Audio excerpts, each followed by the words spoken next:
Revenge call me Buddy Love, I call her Miss Purdy. Nigga try to blitz, I'm going 730. I'ma shake the whole room like Big Shirty. Nigga say one war, it's whatever, buddy. Glock fully loaded, you know these letters bloody. Come for me, you a bitch, homie. Boy, I'm realer than your big homie. From 44, yeah, the one and only. And you know I keep this blick on me. Body slam you like Mick Foley. I got that black out on my arm, play that bitch like a violin. Say me try me once, nigga, try again. You know my position, I'm on standby. Ain't no competition, it's a landslide. Oh, you a rider, motherfucker, ride again. You said you slide on them, nigga, slide again. Niggas claim they hot, but we been fire. If they ain't one of mine, so they anti. Oh, you a rider, motherfucker, ride again. You said you slide on them, nigga, slide again.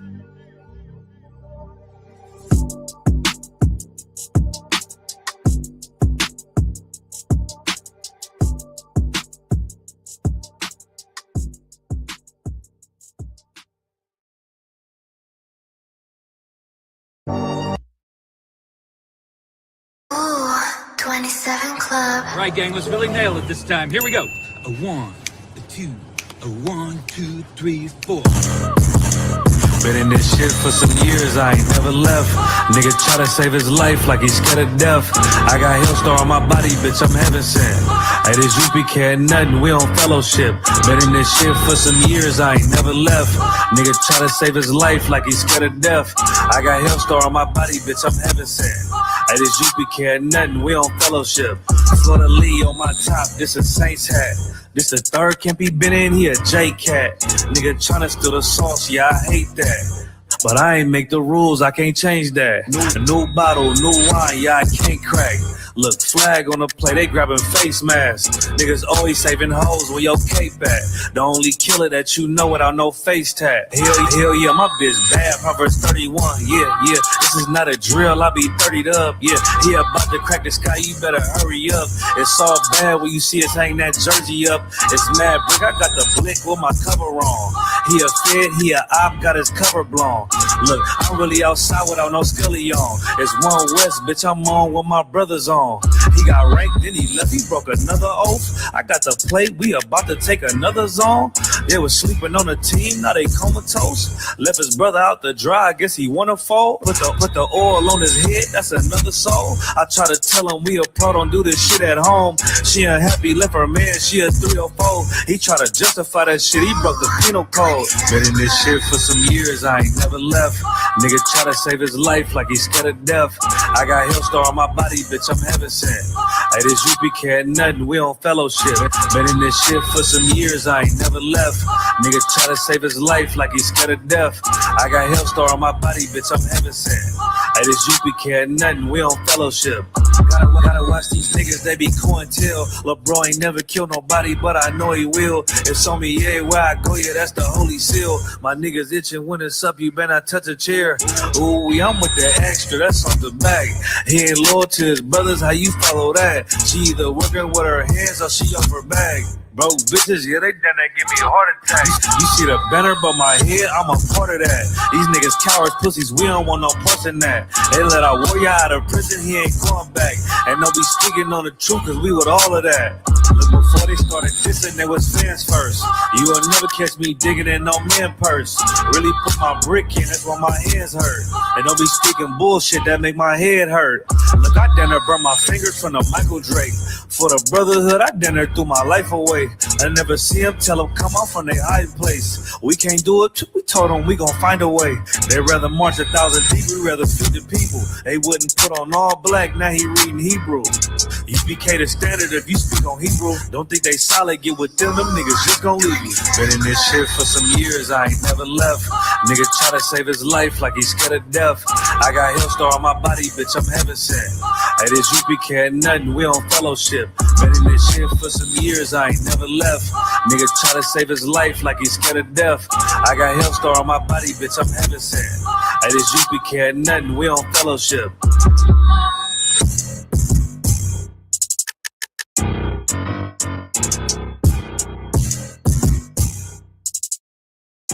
you seriously, you're looking for a Christ man, the one who's knowing it with the Lord, with the Spirit of the Lord, to do His will, I'm that nigga.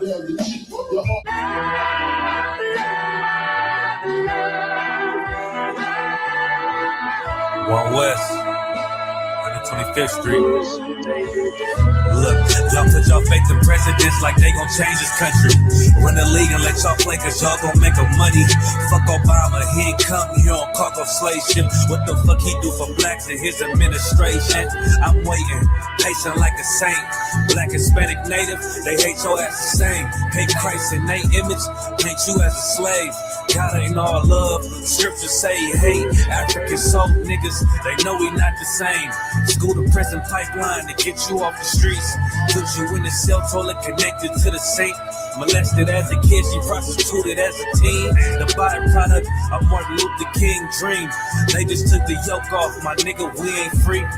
We living bleak in these wastelands of poverty. If you don't know the truth, then the lie sound promising. Prophecy, gift and the curse. Dylan started killing, they was sitting in church. Black folk forgave him, man, this shit is absurd. You should never love your enemy, that shit ain't gon' work. Yeah, fuck dying on your knees, you better die in glory. Man, I joined the UPK, taught me the art of warring. I took a nigga life like mine to be recognized. I feel that pain every day, it can't be reconciled. Pops banging, my sister a prostitute. My brother got life, and somehow I still found the truth. War ready, no cowards, no excuse. Fuck reparations, you can't bandage no open wounds. Blood on the leaves, body swing hung from a noose. I was on a run in Nashville and I found the truth. I called the school, classes being held by the shot. For my life, I want to be a gangster like a God. Do this for my brothers, real brotherhood. Everything we do, we got it out this book. My nigga, I can never be no African. UPK the only authorized acronym. I'm passionate about my brothers and sisters. We in hell, I ain't got nothing against them. That's another religion. If it ain't under your honor, ain't he murdered by them and got a hug from your honor. That's the way out for a coward in my observation. They don't fear the Lord, they indoctrinated. Wolves in sheep clothing, Joe Osteen. Real priests bringing back black royalty. One West on my headpiece, ranking order. Can't let them trick me off the streets, I gotta raise my daughter. I got brothers at the border ducking ICE agents. I got the name change, it was life changing. My family thought it was a game. Put on all black, they said I was going through a phase. It's more of us in jail than it was slaves. Chose by the Lord, we could never be the same. Soon as they born, the wicked go astray. They left the truth, they wasn't with us anyway. Niggas weak, they just saying anything to be truthful. We don't want no cowards anyway. Look, coronavirus, that's a plague. You don't get too much sleep when you waking up the dead. First camp, I cut off all my dreads. I took an oath when that oil hit my head. Niggas capping like they lids. I'm a priest, I never stick no fork in no pig.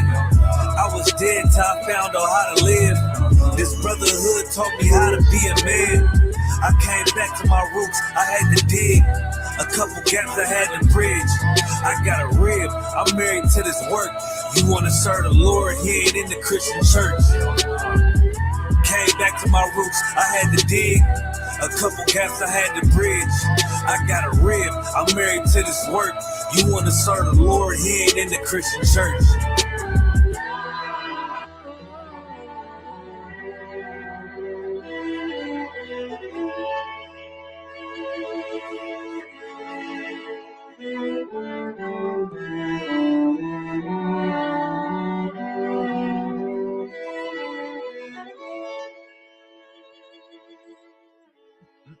All right, let's clap it up. Clap it up for class. We are live. Welcome to Thursday's Israelite School of Universal Practical Knowledge Breakdown. I'm Captain Tazaryak holding it down for General Hyman. I cannot come up here and say the university side. That's not my gift yet. Not yet. I'm working on it though. But for my Latino brothers, what is it? Buenos noches. Right? That good evening. Thank you.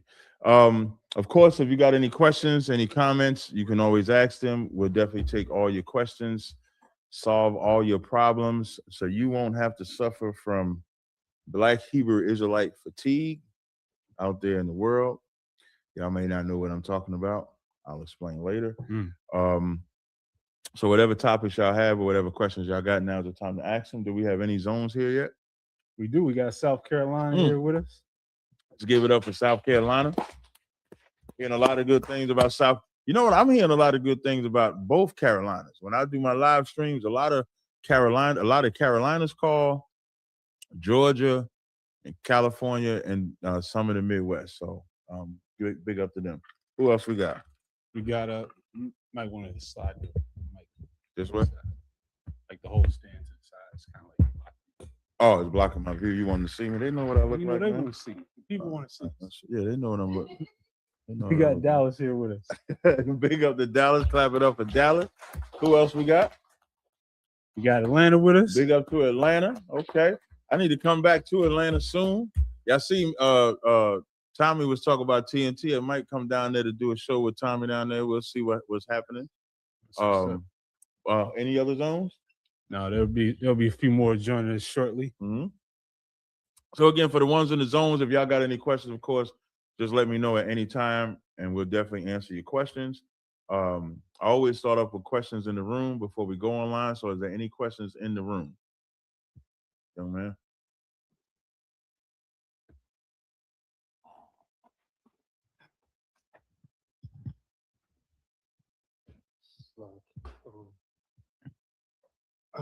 I wanted a breakdown of Matthew chapter 22, verse 21. Okay. It says, Matthew chapter 22, verse 21. They say unto him, Caesar. Then saith he unto them, render therefore unto Caesar the things which are. You got to read a couple of verses above so you could get why he's asking the question. You said Matthew 22 and 21, you said? Somebody asked it if you got Zelle so they can donate. Yeah, hey, Shmawala, can you go outside? That coffee's out there. Oh, hold on one second, yeah. Hello? Yeah, you coming outside right now. I think. Should we? Yeah, give my number. Should we let the people know why you had to pause for a moment? Nope. But you can get my number for the Zelle. My phone number is fine. So now start at verse 22. And this is something that you go through. You're gonna go through this in your everyday life, especially, we call a white man the devil. I'm doing a 1v8 tomorrow. You know what the subject is? Is the white man the devil. So it's going to be subject. 8 white people. I'm assuming 8 white people that's going to try to convince or try to challenge me on the white man not being the devil. Now, them Genesis niggas might be in there. They some good stepping, fetching, coon ass niggas. They might be a part of the black people that's going to try to convince me that the white man ain't the devil. Now, when you become an Israelite and you're saying the white man is the devil, what do you think is the things that they say? On this subject, this is them asking him, should he pay taxes to Caesar? How would that translate to today? You a Hebrew Israelite, you're an Israelite. How, you was gonna say something? Yeah, I was gonna say that he's God and he deserves all of them. That's true, but this question that they're asking him, so read, start at verse, I want you to start at verse 15. Matthew chapter 22, verse 15. Whew. Then went the Pharisees and took counsel how they might entangle him in his talk. Verse 16, how they might what? Entangle him. With his talk, right? Every battle you get in with anybody that's not in the ISUPK, every conversation you get in with anybody not in the ISUPK, you better analyze it. You can get it's easy to get seduced. Now, does that mean every conversation you had is an angle? No, it doesn't. But if your antennas is not up to discern whether it's an angle or not, you'll fall for it. So as the Pharisees is coming to him, they're coming to entangle him. They're not going to talk. Now, an entanglement doesn't mean they want you to know they're trying to entangle you, but that's their agenda. So they might talk to you nice. They might talk to you cool. They might talk to you calm, could be aggressive. But the point that they're coming to talk to him is to entangle him. And go ahead, keep reading. Verse 16, and they sent out unto him their disciples with the Herodians, saying, Master, we know that thou art true and teachest. Now, what the first thing they said? Now remember, they coming to entangle him. But what did they just say? Master. They called this man master. Now, do they think he's a master? That's why don't let compliments fool you. I was on a Car Chronicles yesterday. Tommy Sotomayor said, how do you not get seduced by these women's voices? Because there was a woman on there. Now, thank the Lord, she ended up being a white woman, but I didn't fall for the trap either way. But she sounded sweet on the phone to Tommy anyway. And so Tommy, he's on the phone with me. He was like, Cap, you got to tell me how you do it, man, because, you know, that sweet, soft voice, man, I might just be nice just because of the voice. So you can't be seduced by a voice. You can't be seduced by a title. These are men, the Pharisees, that want to entangle him. Why they calling him master? To relax him, to let his antennas down. You call somebody hey, what's up, king? That's why I hate that king shit. I hate that king shit. That queen. You sisters that fall for the queen. That's why y'all all up in coats and end up out of town, butt naked on the damn farm, shitting in the grass. Because he called you queen. Queen. Don't watch. I watched that Young Pharaoh thing. That woman, I'm not Young Pharaoh. That Nature Boy thing told them don't wash with water. This bitch was buying Fiji water to shower with. Because Nature Boy told her don't wash with water. But Fiji is water. But when you say compliments like master, like king, like queen, like this, and all this other old shit, don't fall for that. Keep reading. Master, we know that thou art true. And teachest the way of God in truth. Whew, they laying it on. Good. Neither carest thou for any man. Now, when you read it, you read it like that. But when it said, man, we know you, hey, master, we know you true. You teaching the way of the Lord, and you don't care for none of these niggas out here. You don't care for no man. It don't matter the white man, the black man. You don't care about nobody. That's how they're talking to him. Keep reading. For thou regardest not the person of men. Because you ain't got respect to persons. Go ahead. Verse 17. Tell us therefore what thinkest thou? So we want to know what. Let me drop this on you real quick. Let me drop this drink on you real quick. Go ahead. Is it lawful to give tribute unto Caesar or not? So now, the question that they're asking him is the question they ask all of you Israelites that say the white man is the devil. Well, what do you do in America? What do you do? You do pay taxes, but they're not going to use taxes. But what do you do? But you're correct. What do you do in America? No, nobody better not be saluting the flag. I don't know. We don't salute the flag in the air, sis. We don't salute no flag. Young man in the back. Now follow after wait. Right on the subject of taxes. How are you able to pay taxes? You have to have a job. So you all have a job. Y'all haven't been through. How you calling white man the devil, but you working for the white man? You all gonna go, why you got a job? You got a 9 to 5, but the white man is the devil. It's so stupid because you have to have a way of life. And what always bugs me out is they never say that to the white people that storm capitals, that argue and fight against Republicans, the Democrats. Their rallies are violent. They preach violence. That's what they're about. So now they can talk about this system and oppression, but we can't. That's how they're treating Christ when they're asking that question. And the whole goal is to trap them, because back then, if you didn't pay taxes and publicly said you're not paying taxes, that's a death penalty offense. That's why they asking him. So they're asking him, is it lawful to give tribute unto Caesar or not? Now, this is how cold Christ was. Read the next verse. Verse 18. But Jesus perceived their wickedness. Yeah, he wasn't impressed. Christ wasn't impressed by their words and smooth words and so-called honest question. Keep going. And said, why tempt ye me, ye hypocrites? Verse 19. shew me the tribute money. And they unto him a penny. Verse 20, and he said unto them, whose is this image and superscription? Verse 21, they say unto him, Caesar's. They say unto him, who? Caesar's. So this is Caesar's money. This is Caesar's law. Is it unlawful in the Bible to pay taxes? So why are they even asking him the question? To make him say, because how they perceive it is the same way these Christians and Muslims and atheists, they perceive to entrap us by saying that, excuse me, that we push F the system, don't do this, don't do that. To work for the white man. To work for the white, it doesn't make sense. So they expect us to be against them. They expect Christ to be against them. But he said, whose money is on a penny? Go ahead. Then said he unto them, render therefore unto Caesar the things which are Caesar's, and unto God the things that are God's. Now, can anybody show me where? Now, it's not going to say this exactly. So when he says, render unto Caesar the things which are Caesar's, and unto God the things which are God's.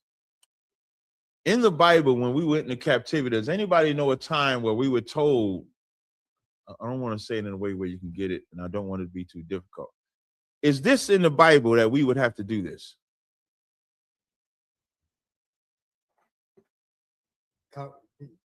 With tithes? No, just render. He said, render unto Caesar what is Caesar's, and render unto God what is God's. So what that means is, I'm sorry, read the next verse, because that your verse is on 22, right? 21. 21. So, okay, so you want to understand what does it mean to render unto Caesar what is Caesar's? Very simple. In America, you pay taxes, right? Would we tell you not to pay taxes?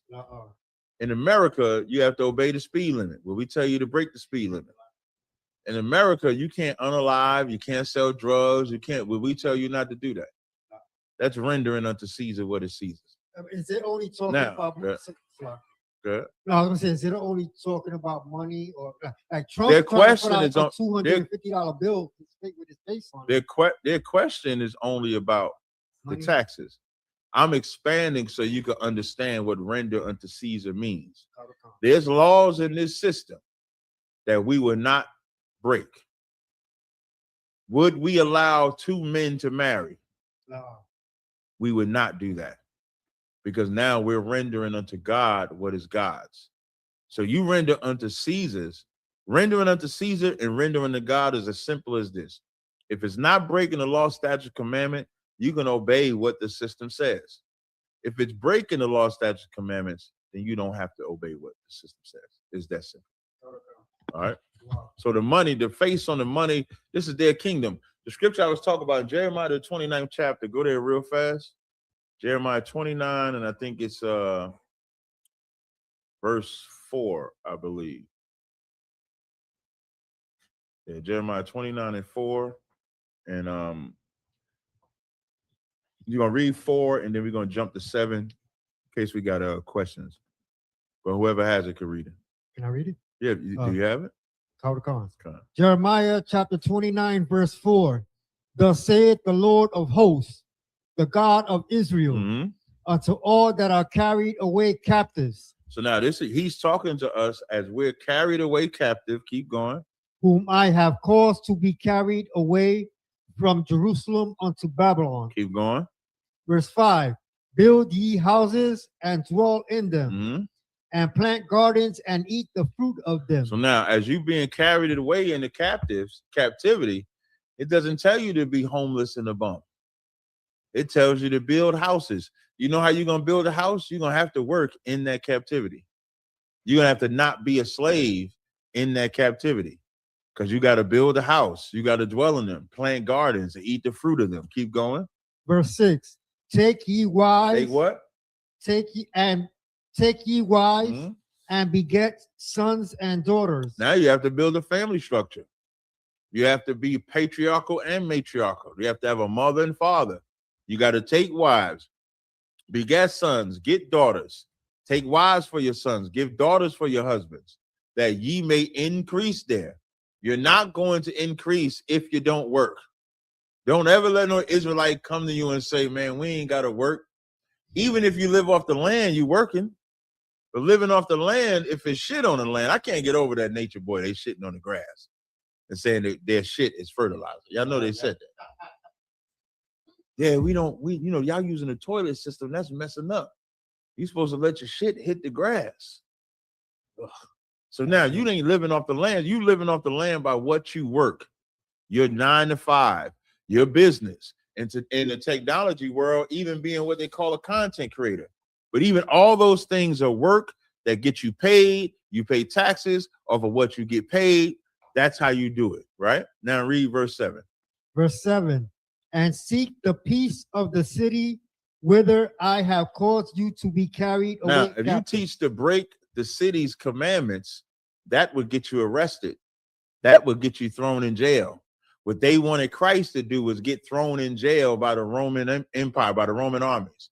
So the Roman centurion would come and lock him up, because if he said, I'm not paying taxes to Caesar, I only obey God, they would have locked him up. So I just wanted to show you this verse here so you can see, even as we getting carried away captive, you will pay taxes. You don't even pay taxes. They take taxes, by the way. You it ain't like you get your full check and then you give them what you think they should get. They take it automatically. It comes tax cut.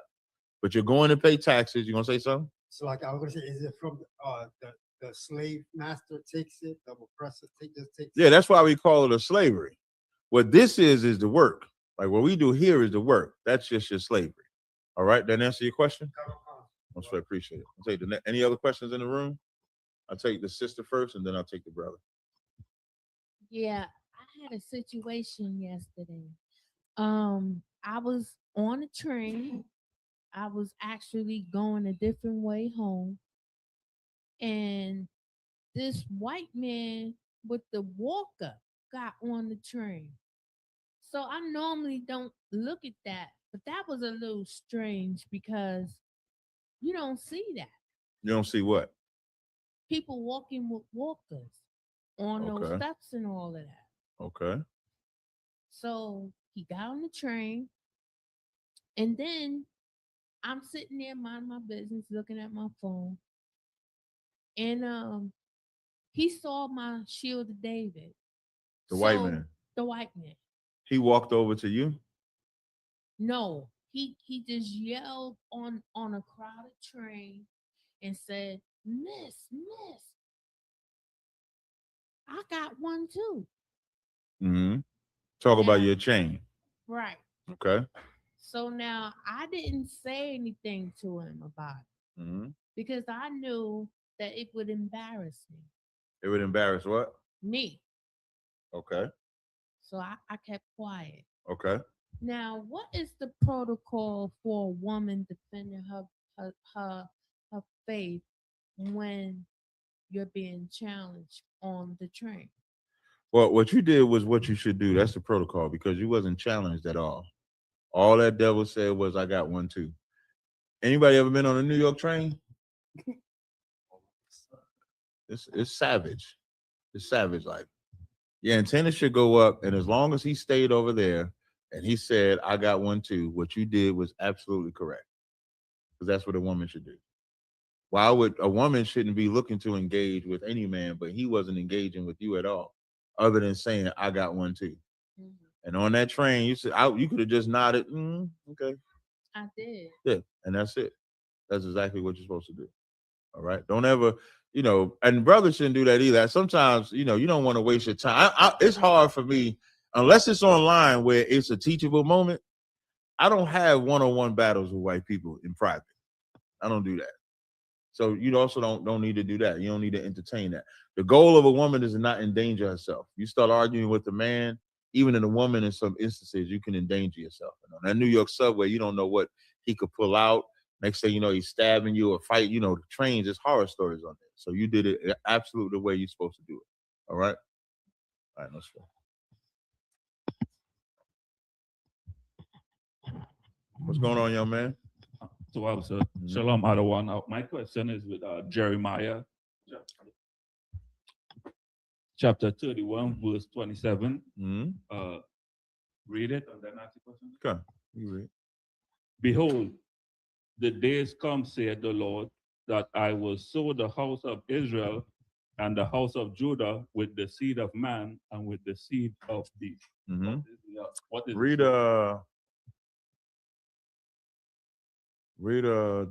keep reading it.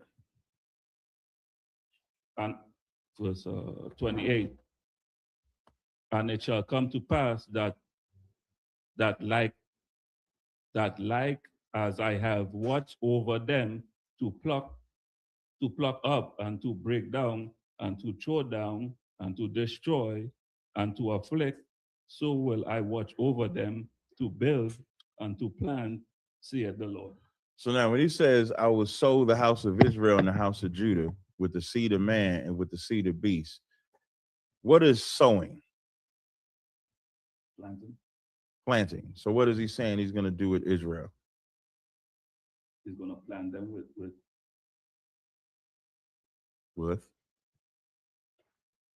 He's going to plant them with the seed of man and the seed of beast. Yeah, that's exactly what he's saying. It's talking about sewing us together, right? Okay, that's the metaphor. Joining us together. Keep reading. I'm sorry. So now read 28 again.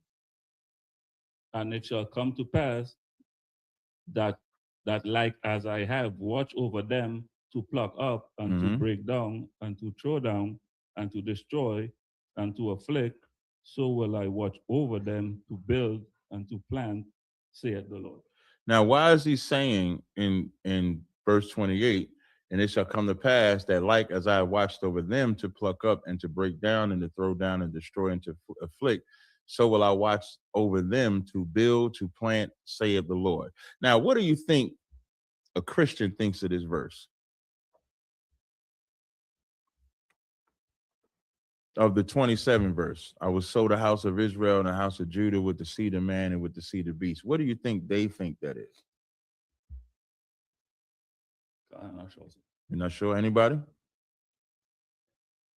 Yeah, speak it up. Everyone could be saved.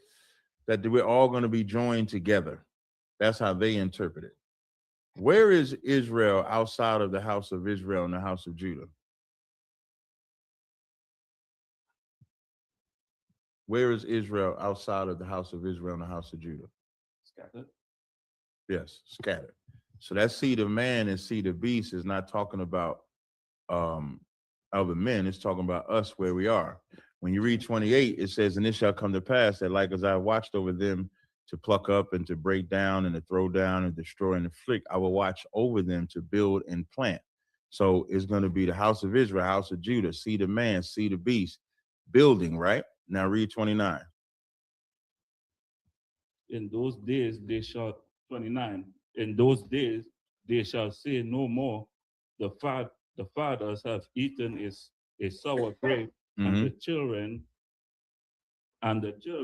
teeth are set on edge. That's how you know it's not talking about non-Israelites. It's talking about bringing us back together. That's why it says, when it says in those days, they shall say no more, the fathers have eaten sour grapes and the children's teeth are set on edge. The precept for that is Ezekiel, I think it's 16 when it's, let me make sure it's Ezekiel 16. And somebody get Zechariah 10 and 9. Somebody grab that for me. And it's in Ezekiel, it is Ezekiel, is it 16?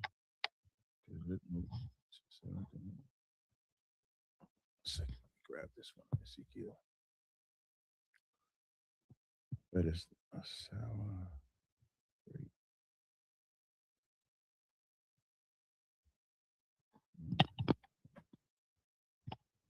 Ezekiel 18. In Ezekiel 18, he mentions the same proverb that Jeremiah is talking about. It says, Ezekiel 18:2 says, what mean ye that use this proverb concerning the land of Israel, saying the fathers have eaten sour grapes and the children's teeth are set on edge? Grape by nature is supposed to be natural, supposed to be sweet, supposed to be good.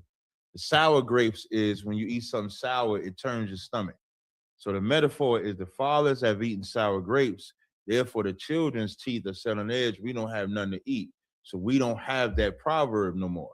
So in Jeremiah 31:28, when I go back to it, get back to it. when it says, read the end of Jeremiah 31 and 28. I hate when I bring my MacBook to class. I prefer my Windows computer. So when it says in 29 rather, they shall say no more, the fathers have eaten sour grapes and the children's feet are set on edge. That can happen this day. In this day, we are the fathers that once ate sour grapes, or our fathers ate the sour grapes, and we're the children of them fathers. But we can't use that proverb no more because the Lord is sewing us together today. That's exactly what he's doing. Who has Zechariah 10 and 9? Somebody grab Zechariah 10 and 9 and read that for me, please. Zechariah. You gotta have a mic though. Yadazar. Zechariah chapter 10, verse 9. Mm-hmm. And I will sow them among the people. Mm-hmm. They shall remember me in far countries. And where? Far countries. So when you say I was saying sowing us amongst the people, so the house of Israel, the house of Judah, is sold amongst the people and amongst the beasts. He's going to do what in the far countries? I will sow them among the people, Mm-hmm. and shall remember me in far countries. And we're going to remember him in the far countries. Go ahead. And they shall live with their children and turn again. Now go back to Jeremiah 31. So now you understand 27. Do we need to go further down, or do you understand now? Okay, no. All right. I'll take any other questions in the room? All right, I'll take the questions online. I show y'all. Come on. Atlanta has a question. Come on, Atlanta. What you got? Yo, shalom, sir, shalom. So, Lucky, sir, if I could, I got two questions. One is in Malachi chapter 2 and verse 14. The wife in this precept, is this talking about the truth? Is that the wife of your youth? The wife of thy covenant. Read it. Yeah, that's the wife of the youth. Yeah, good. Come on, sir. It says, yet ye say, wherefore? Because the Lord hath witness between thee and the wife of thy youth, against whom thou hast dealt treacherously. Yet is she thy companion and the wife of thy covenant. Now, this is talk about us profaning the covenant. So the wife is the truth. That's why it says the wife of that covenant. To be more specific, that wife, you can say that wife is the law. Because what does it say? It says we have dealt treacherously with that wife, right? Come on. How have we dealt treacherously with it? What? By breaking it. By breaking the commandments. That's how we dealt treacherously with it. That's also a precept for who can blow my mind, as General Hyman would say. This wife of thy youth is a precept for. Come on, man. Y'all have this. No. No. That's the cheat code. He know every scripture in the Bible. Y'all don't know Shema. I don't know every scripture in the Bible. Y'all just are? That's right. This is a direct precept when it says the bishop must be blameless, the husband of one wife. Because if this is your wife of the youth, what are you to the wife? Y'all scared to say? Y'all scared to talk today? If this is your wife, you are the husband. Why y'all act like y'all scared to talk? Y'all all right? Hey, y'all all right in here? Jesus Christ, man. Y'all know, General Hyman, he to put the fear of everything. I'm not the guy. Y'all can answer me. But that's important to understand that. So in Timothy, when it says the husband of one wife, what does it? Read that verse again, Micah 2 and 14. Read that verse again. Come on. Yet ye say, wherefore? Because the Lord hath been witness between thee and the wife of thy youth, against whom thou hast dealt treacherously. Now, in this metaphor, how many wives you supposed to have in this metaphor? One. So if they dealt treacherously, what did they do in this metaphor? Get another wife. They gathered other wives or other beliefs. That's how they dealt treacherously. with her. They dealt treacherously by leaving their wife of their youth and going to get with these abominable wives. Yeah, 12. There's another good precept for this is I think it's in the Proverbs when it says refrain from a strange woman. I think it's in Proverbs. Let me see if I can find that one for you. Did you need any more on that verse? Nah, sir. Not on that one. But I do have a question on another one if I could, sir. You got a question? I know you got a question on another script. Do you have a question on this scripture anymore?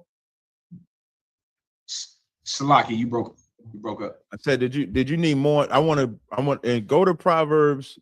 Let me make sure. 5 and 20. Come. And it's a couple of scriptures that you can use for this. All right, read that. Come. This is the book of Proverbs, chapter 5, verse 20. Mm-hmm.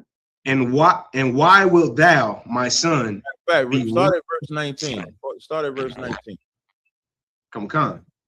Verse 19. Let her be as the loving. Salaki. Start at give me 1 second.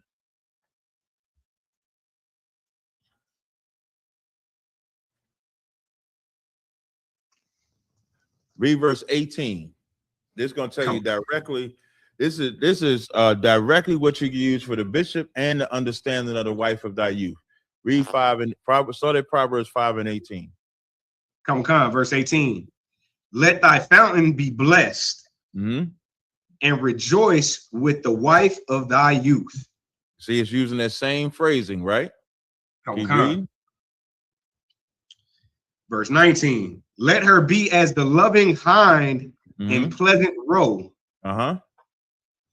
Let her breast satisfy thee at all times. Listen, you don't need to go outside the Bible to get no way to understand how to talk to your woman. It'll tell you everything and what you're supposed to do.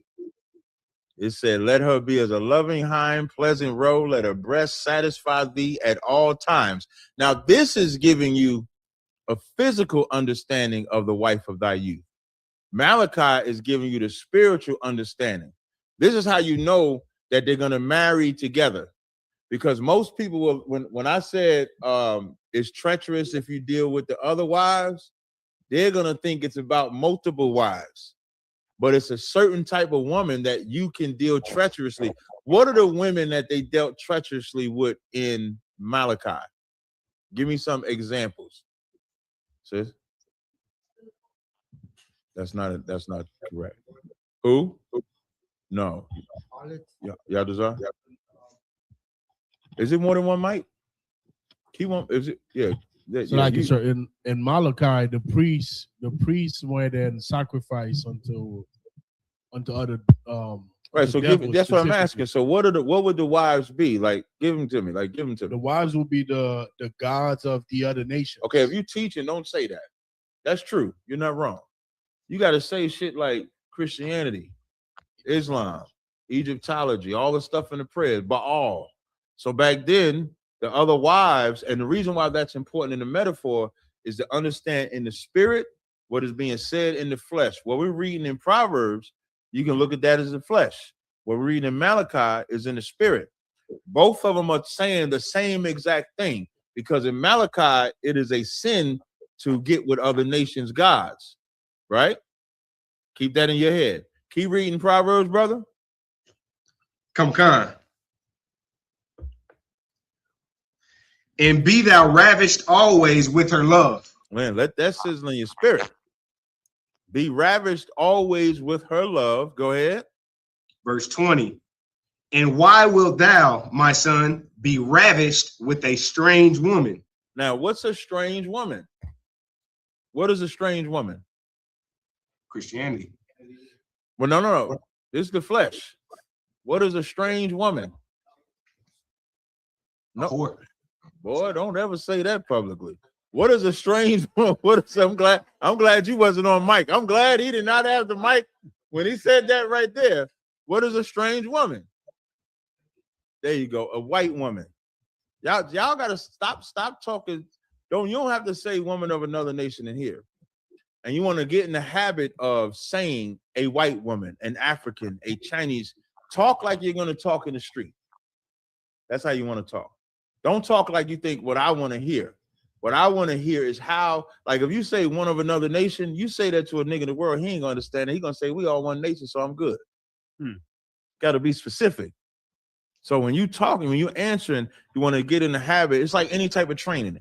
If you're in the gym, if you trying to master chess, if you're trying to master computers, you're gonna talk in that language so you can do it in real time. So in this real time, the spirits in Malachi 2, Baal, Egyptology, Christianity, that's the wives that's how we dealt treacherously with the wife of our youth.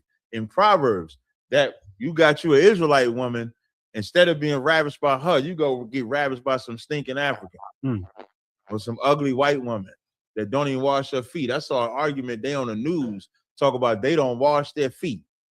They don't wash their legs. They just let the water run down in the shower, and the water running down is cleaning their legs.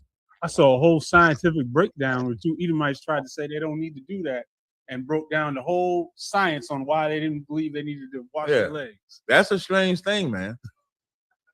You got, I don't know, sisters, they in the shower about 25 minutes. A sister don't take a short shower. They don't. I ain't never seen a sister get in the shower and hop right out yet. I ain't never seen it. So that's what the strange woman is. So you understand that? Come on, sir. The water, sir. You said you had a second question too, right? Khan, yes, sir. It's on the book, it's in the book of Song of Solomon, 1 and 5. Salaki, sir, if I may. I heard this battle, and someone explained this, and like when I kind of read it, they said that this actually was a description of Solomon's wives. And they followed up with the rebuttal that Solomon's actual his actual description was in 5 and 10. How would you battle that? You said the actual description was what? They said it was in Song of Solomon verse 5 and 10. But when I read what does Song of Solomon 5 and 10 say? Come on. The book of Song of Solomon, chapter 5 and verse 10. My beloved is white and ruddy, the chiefest among 10,000. So now what were they saying about Solomon? Right here? Yeah, who was you battling on a white person? It was a white boy. So what do you think he's saying Solomon is? This is his countenance. This is like his No, I'm not no. That's not what I'm asking. He brought you to this verse to say what about Solomon? That he's white, or that he's red? Because it says white and ruddy, right? Come on. Yeah, that white man's stupid. So when Song of Solomon, y'all know Solomon itself is a duet. So it could be a verse where Solomon is speaking, a verse where the woman is speaking. That's the whole Solomon. That is poetry between Solomon and his wives. The reason why that white man wants you to go to Song of Solomon 5 and 10 is why? Why? To prove that he's trying to say he's not black. Right. That's his point. He don't give a damn about Song of Solomon 1 and 5 at all, because he read Song of Solomon 5 and 10, and because it says white and ruddy, that's what he wants to believe about Solomon. So Song of Solomon 1 and 5 is Solomon speaking of himself. And then his wife comes and then she speaks of herself. It's a duet between them two. That's as simple as it could be. You can even get in the book, Nature Knows No Color Line. Most Jewish rabbis admit that Solomon, but they normally say Solomon was black at that time. But then, the Israelites, when they traveled and they came up in the caves, well, not the cave, when they went up in colder climates, their melanin changed. That's the argument they normally use. What I would focus on is Song of Solomon 5 and 10 is not describing color at all. And then Song of Solomon 1 and 5. Now, when he says, I am black, but comely as the daughters of, as the tents of Kedar, so as the daughters of Solomon, he's talking about himself in third person, which you can see when Christ says, the foxes have holes, but the Son of Man has no place to lay his head. he's the Son of Man that he's talking about. He's just talking about himself in third person. But that is absolutely Solomon saying he's black but comely. Come on. The water, sir. Hey, no sweat. Any other questions? Sir, that was it. The water, sir. Appreciate it. Sir. Next. Norfolk, Virginia got a question. What's like? We got one question. What's up, about? If y'all know y'all gonna speak, you know what y'all should be doing, right? Real quick, sir. So I just wanted to make this comment about the word in the Hebrew, which is tazak, and it means bright. Which word? You gotta say which word you're talking the about. word white. Okay, go ahead. So it's from dazzling, that is sunny, bright, figuratively evident, clear. So just for context, sir. The water.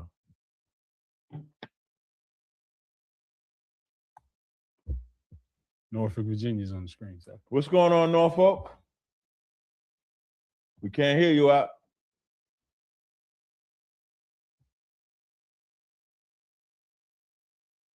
Can't hear you. Oh, they working it out. You can hear me now, Cap? Yeah, I can hear you now, Rock. All right, shalom, y'all. What's going on, Cap? What's going on, brother? Not much to watch, sir. I got a question on Jude 1 and 9.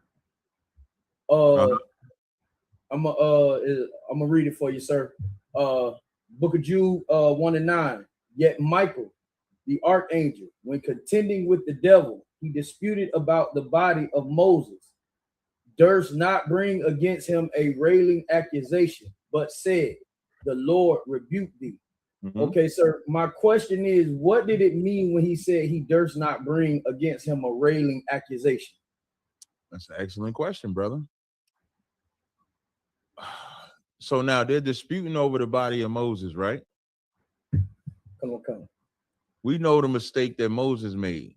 He struck that rock at Meribah, right?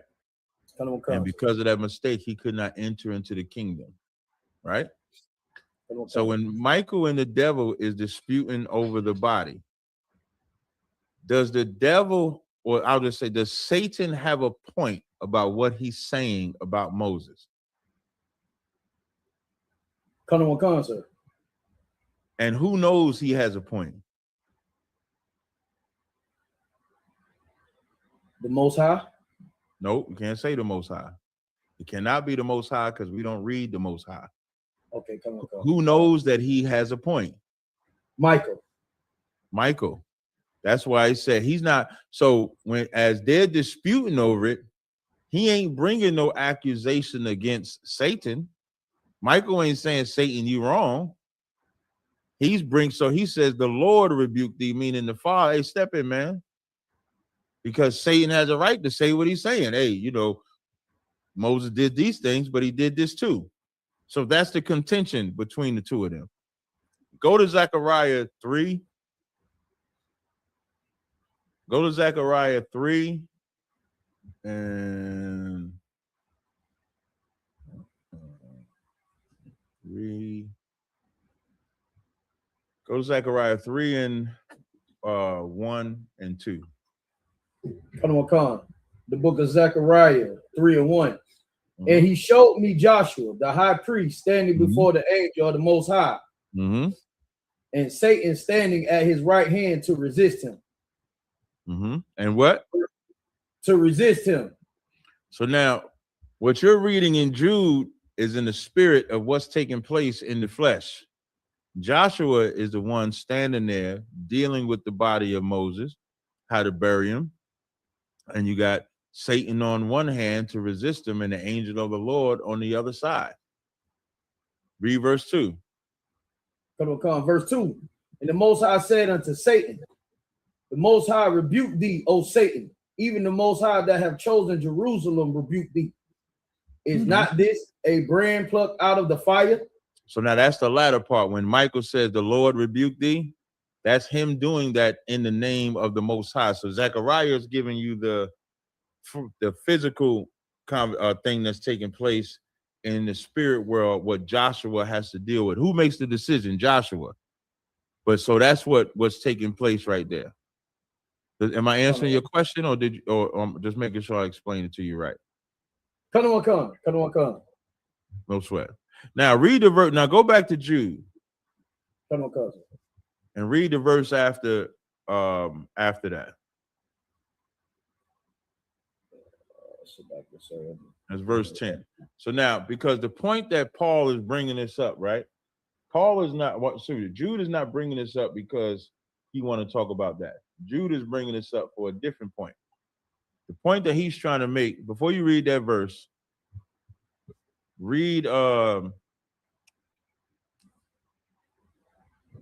verse 3. Verse 3. Come on, concert. The book of Jude 1 verse 3. Beloved, when I gave all diligence to write unto you of the common salvation, it was needful for me to write unto you and exhort you that ye should earnestly contend for the faith which was once delivered unto the saints. Now, it's important. Remember, it's important that you earnestly contend for the faith which was once delivered to the saints. Read verse 4. Verse 4. But there are certain men crept in unawares, who were before of old ordained to this condemnation, ungodly men, turning the grace of our power into lasciviousness, and denying the only most high God, most high power, and our Lord Yahweh Shah Mashiach. So now everything that you read is to warn you of ungodly men ordained for condemnation, trying to turn the grace of our God into lasciviousness, to turn the grace of the Most High into nastiness, adultery, fornication, all type of absurdity that would take place. So when you read 5, 6, and 7, he's giving you a remembrance of things that happened in the past. When he brings up 9, that's when he says, yet Michael. So now, for time's sake, when you read 5, 6, and 7, it puts you in remembrance what happened in Egypt, what happened in the time of the garden, what happened in the time of Sodom and Gomorrah. Then when he said, verse 8 says, likewise, also these filthy dreamers defile the flesh, despise dominion, and speak evil of dignities. Speaking evil of dignities is like speaking evil of powers. Like today, they'll tell you there's such thing as fallen angels. Now, there's fallen angels because if angels can sin, who else can sin? We can sin. You can't even help it. If the angels couldn't obey God, how you gonna obey God? Right. So when he says that, that's why he says, yet Michael, when contending with the devil, he disputed about the body of Moses, did not bring a railing accusation against him. So the point of that is not so much what took place with the body of Moses, but more so that Michael didn't say nothing evil against Satan disputing over the body. Now read verse 10. Verse 10. But these speak evil of those things which they know not. But we speak evil of things which we know not. We speak evil of things that we don't understand. We speak evil of these fallen angels and stuff like that and try to destroy the grace and mercy of the Most High. You got brothers that say keep the law and say don't keep the law. White man can be saved. White man can't be, white man can't be saved. And a white man can be saved. Joseph is not the father of Christ. It's so easy for us to speak evil of those things. So he's pointing out how if Michael didn't speak evil of Satan, why are you speaking evil against the law? Why are you speaking evil against the Most High? Why are you speaking evil against the scriptures? Keep going. But what they know naturally, as brute beasts. Drop the verse 11. Salaki, sir. Drop the verse 11. Verse 11. Woe unto them. For they have gone in the way of Cain and ran greedily after the error of Balaam for reward. And did what? And ran greedily after the error of Balaam for reward. And ran greedily for reward. The men and women that you see that turn you away from the truth, whether it's Islam, Christianity, fake Israelite groups, whatever it is, they ran greedily for a reward from Baal, or today a reward from the white man. It's that simple. You understand? I don't want concept. The water, sir. Hey, no sweat out. Next. I'm sorry, was that all your questions, brother? Come on, sir. Come on, sir. I appreciate it. No sweat. All right.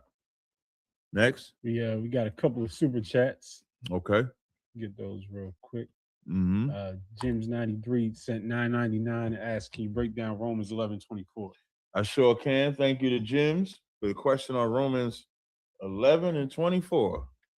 Romans 11 and verse 24. For if thou wert cut out of the olive tree, which is wild by nature, and wert grafted contrary to nature into a good olive tree, how much more shall these, which be the natural branches, be grafted into their own olive tree? Let me tell you something, man. Paul knew what he was doing. I think Paul. I think the Most High too, though. Because if Paul didn't write the way that he wrote, we would never have this New Testament. The letters of Paul, we never had them shit. We would never have none of the scriptures if it was so easy to understand. And Romans the 11th chapter is one of them chapters that if all else fails for a Christian trying to save white people, I'm talking about right now. My nigga. Yeah, in about 20 minutes. If all else fails for a Christian that cannot save the white man, the wild olive tree is where they go. Kadazar and Babawan out in California, and Kadazar just did an excellent breakdown of Romans 11th chapter. Make sure you check it out, right? So now, read the first verse in Romans 11th chapter. Romans 11 and verse 1. I say then, hath God cast away his people? God forbid. Now we have a subject matter, right? Have God cast away his people? God forbid. Read. For I also am an Israelite. For he's what? I also am an Israelite. Because he's an Israelite. Go ahead. Of the seed of Abraham. Of the tribe of Benjamin. He knew his tribe. Now read 26. Verse 26. And so all Israel shall be saved. So now we got the first verse. You got the olive tree in the middle. And then the summation of it is what? What does it say? And so all Israel shall be saved. As it is written, there shall come out of Zion the deliverer, and shall turn away ungodliness from Jacob. Read the next one more verse. For this is my covenant unto them. Covenant unto who? Unto them. Unto who? Unto them. So now, if you don't understand the wild olive tree, if it's too grafted in contrary to nature, the root and the fatness and Gentiles and all, if you don't understand nothing at all, you know that the subject is, had God cast away his people, God forbid, and the summation is, so all Israel shall be saved as it is written. So if this was about bringing all nations together, it wouldn't be no mention to say all Israel shall be saved. It would say so everybody would be saved, right? That's important to understand that. So before you read 11 and 24, to show y'all how the tree got wild, and y'all make sure y'all put these in your notes, because this would be a very quick cut, right? Go to Jeremiah, the 11th chapter. Let's see how the tree got wild. Go to Jeremiah, the 11th chapter and the 16th verse.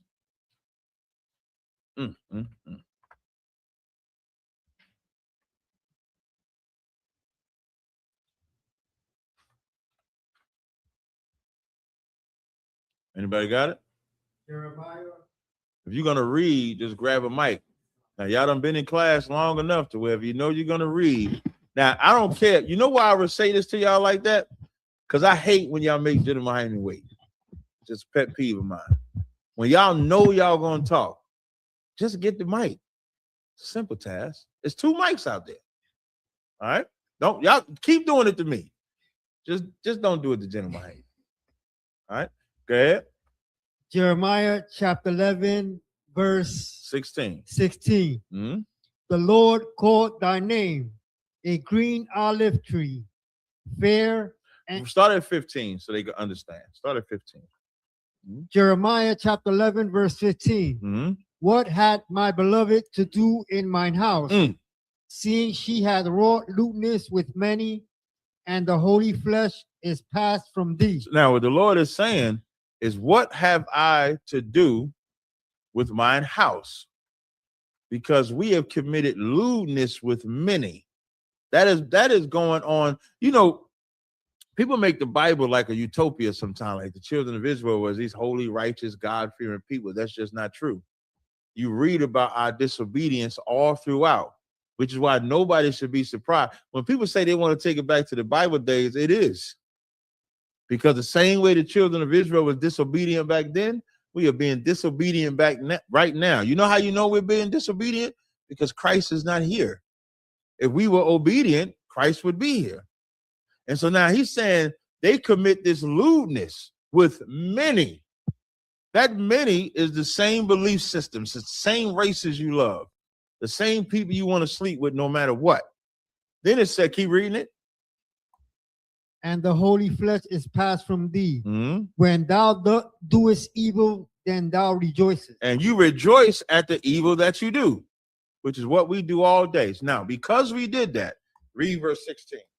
Verse 16. The Lord called thy name, Mm-hmm. a green olive tree, Mm-hmm. fair and of goodly fruit. Mm-hmm. With the noise of a great tumult, he hath kindled fire upon it. Mm-hmm. And the branches of it are broken. The branches of what? Broken. That now, so now keep this in mind, because they'll tell you the branches that are broken or branches that are being grafted back in are non-Israelites. But we're reading in Jeremiah 11 and 16, the branches of Israel are broken off of that tree. Everybody follow me? Now go back to Romans 11, and I want you to read verse Romans 11. He wanted 24. Start at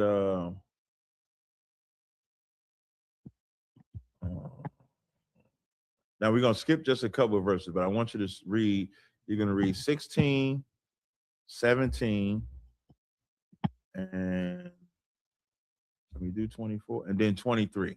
All right. Romans 11 and 16. Mm-hmm. For if the first fruit be holy, the lump is also holy. Mm-hmm. And if the root be holy, so are the branches. So even though the branches are broken off, because they were once attached to the root, they're holy. You would have to ask the fake Israelites and the Christians, when were non-Israelites ever a part of the branch? They were not. But we can read where the children of Israel was broken off the branch. That's why he's even using this as a metaphor, because he doesn't have a New Testament. He only has the Old Testament. So he's reading Jeremiah and the branches are broken off and using that as a metaphor to explain those branches being allowed to come back in. Keep going. And if some of the branches be broken off, and thou, being a wild olive tree, wert grafted among them, and with them partakest of the root and fatness of the olive tree.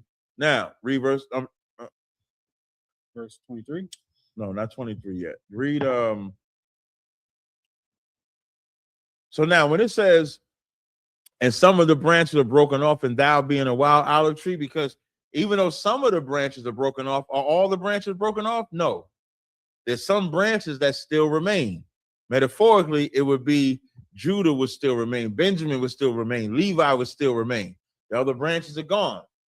That's why I'm saying, and some of the branches are being broken off. Now thou a wild olive tree. Can you imagine a tree with broke branches? You ever seen a tree that started off full?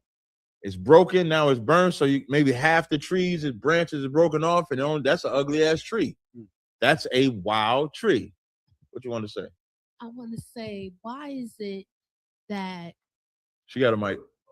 Israelites want the non-Israelites to be a part of the promise? You ever heard of Stockholm Syndrome? Yeah. You know what Stockholm Syndrome is? Yeah, it's when somebody loves something that they shouldn't, but because they've been traumatized, they end up loving it instead of hating. Look, explain. Look, you're on it. Stockholm Syndrome is like if someone enslaves me in the basement, and all they do is beat me every day. I can't come up, I can't get up, I have no stuff, nothing.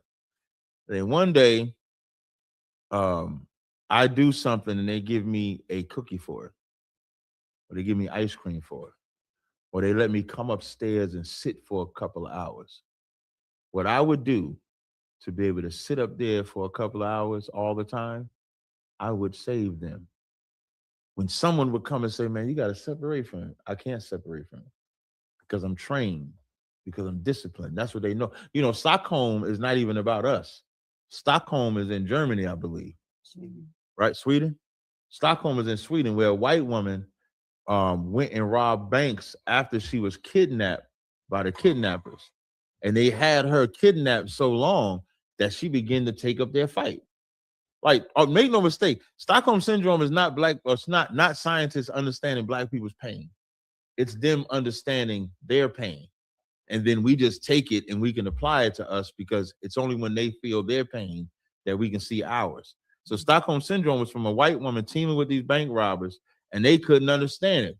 Hence the term Stockholm. That's black people. Black people cannot see a heaven that white people are not there with them, because the white man give them a gift. They're going crazy because I think a pope apologized for slavery. What the fuck is that? Listen, Germany, Japan. What you want to say, something? Go. If I may, so I just saw this just now that the president of Ghana accepted the apology of the Pope when the Hamites were part of the whole thing. Now, Jewish people, Jewish people accepted the apology. They got money. Listen to what I'm saying. Jewish people accepted the apology. They got money. They got land. Japanese got money. Everybody got money when something was done wrong to them. Black people, hey man, I'm sorry. Oh, thank you. And then the further slap in the face is the Hamite. The Hamite. Now I bet you what. Now, how much you want to bet that Hamite got money? So how does the nigga from Ghana get to accept the apology for slavery, and then black people get what? What do we get? Nothing. But we won't fight for nothing, because you can't see I was just saying this in my Car Chronicles earlier. When fake Israelites leave their truth, they begin to talk against the Israelites in preference of the white people they once hated. Because you can't escape the love. Like, I actually became one place I know that escaped the love of white people. I don't really know no other place that truly escapes the love. We escape the love of everybody. I don't know if y'all know. Listen, I could say this because I'll be in like other circles with a lot of different people, whether it's Israelite, Christians, atheists, or whatever like that. But I don't give a fuck about none of that. What I mean by that is I can say what I want, because the only voices that matter are the men that outrank me. So if everybody outside of ISUBK was to say, we ain't messing with Tazariak no more, I'm fine with that. That's what this school did. This school created a safe haven to be you, to be an Israelite, keep the law, statute, commandments, and not worry about the affliction or jealousy or envy or rage that comes with it. Outside of here, I don't know a place that has created that has cultivated a culture where we're not trying to bend to the will of no race, no group, no faction. We don't want to kumbaya with nobody. That's the freedom that we have. But to answer your question, sis, black people don't have that freedom. They don't have true freedom. When Christ says, ye shall know the truth and the truth shall make you free, when it means separating from the white man, it's like, I don't know. Because I know little Timmy and little James and little Lily. You telling me they can't make it? When it's not even about Timmy. It's not about Lily. It's just about white people. Because that's what Stockholm syndrome does. Right? So now read verse 20. Read 20. His question was 24. Read 23. Verse 23. And they also, if they abide not still in unbelief, shall be grafted in. For God is able to graft them in again. Now, you see how it says graft them in again? what does that mean? That means they were once already there. So if they were there before, that's how you know it's not talking about non-Israelites. Now read 24, because that's where his question is at. For if thou wert cut out of the olive tree, which is wild by nature, and wert grafted contrary to nature into a good olive tree, how much more shall these, which be the natural branches, be grafted into their own olive Into tree? what? Into their own olive Into tree. what? Into their own olive So tree. this is their tree. Even though they're a branch, it's their tree. So you need 23 and 24 to understand. So 23 let you now. The reason why I broke the whole thing down, because I know what Romans the 11th chapter does to you Christians out there, to you Israelites out there. That's why I went so long with it. If it in the simplest form, verse 23 says he can graft them back in again, which means they was already attached to it. Verse 23 rather.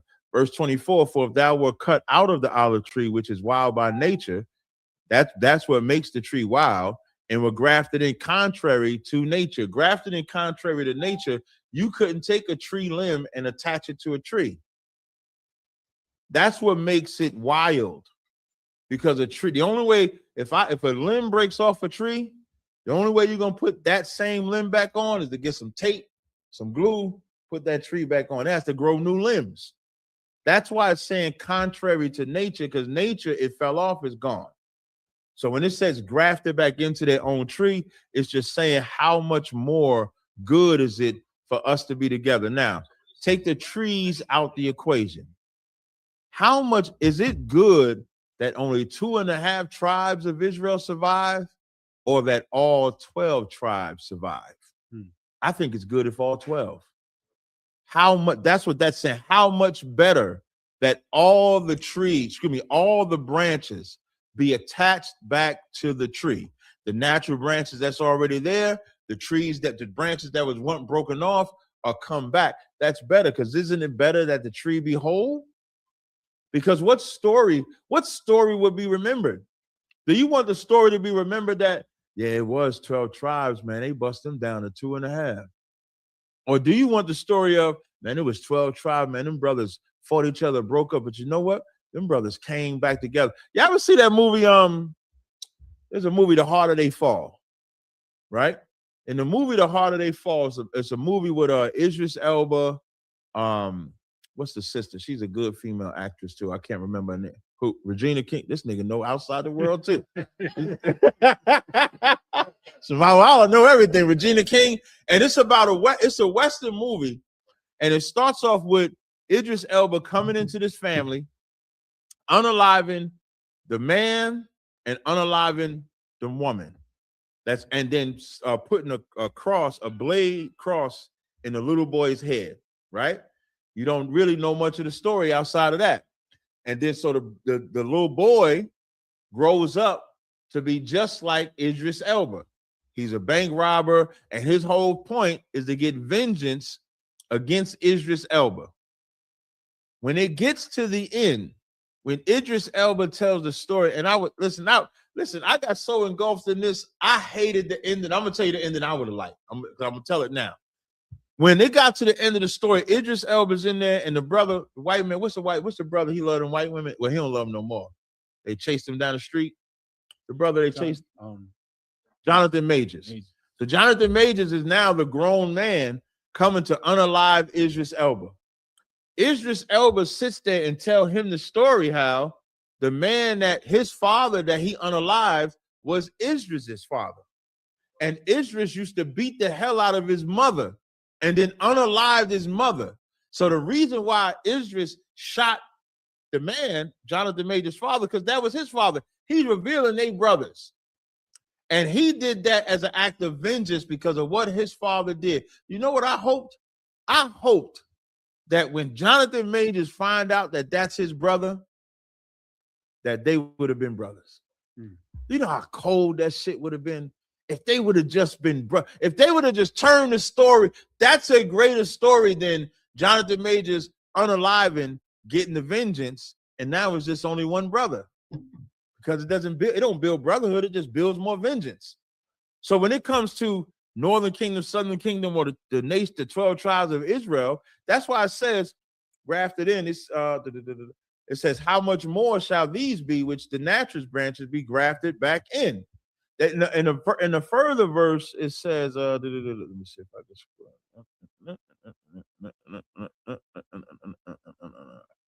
I don't see a verse I'm looking for in here, but that's the better story.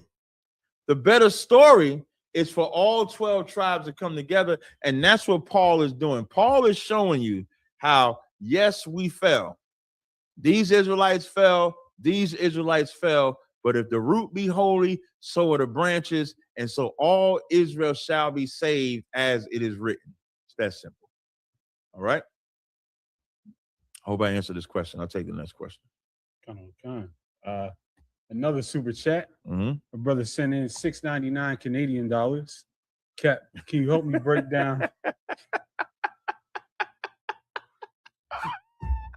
Can the brother send in his Canadian? Yeah, man. It's just funny that you said it like that, man. I'm sorry.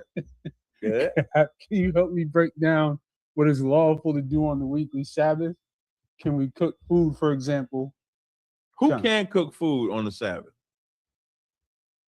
Who can't? Can't. Who cannot cook food on the Sabbath?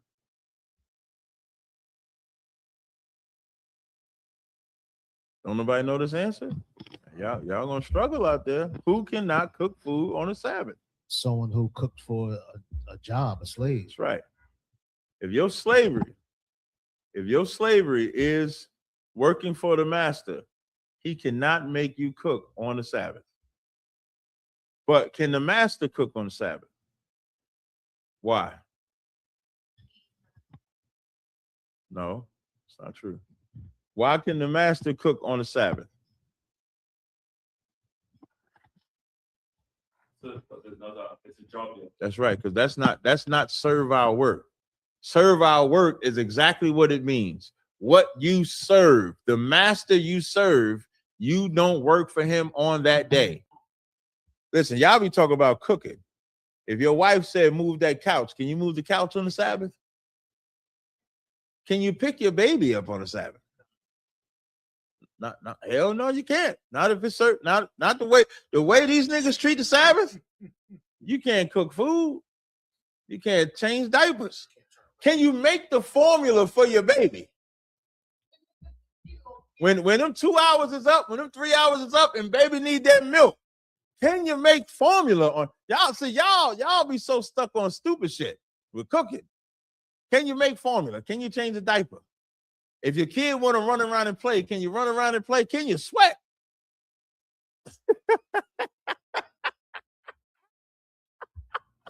You're gonna be in the dark anyway, trying to make that formula. Yeah, you're gonna be in the dark. You can't even cut the light on. Stop listen, I want y'all to know, for the Israelites that push this that hard, y'all are Judaists. You're not even Torah only followers. And because you know what the Judaism, you know what the small hats do? They make the servants work on the Sabbath. They like, I ain't cutting that light on, you cut that light on. That's what they do.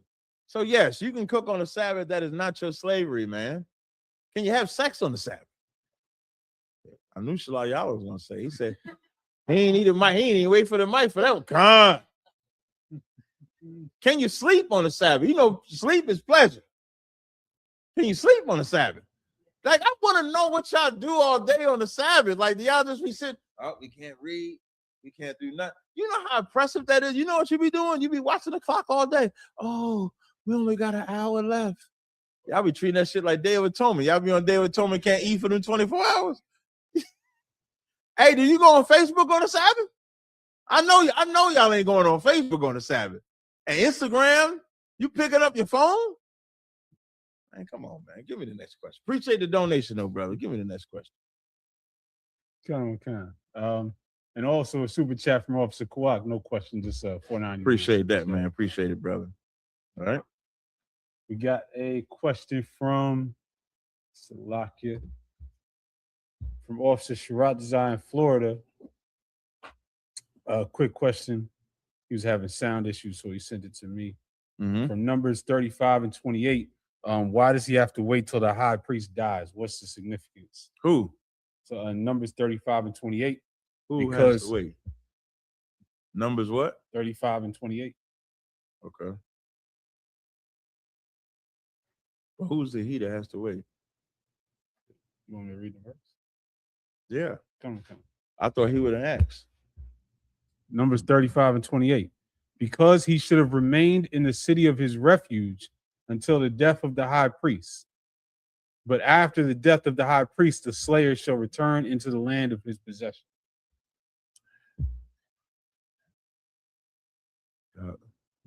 Don't do Jenna Mahimi like this either. You want to ask the question in a better context. You want to say, because the slayer, you got to go up to trying to see where it starts with the slayer. 24.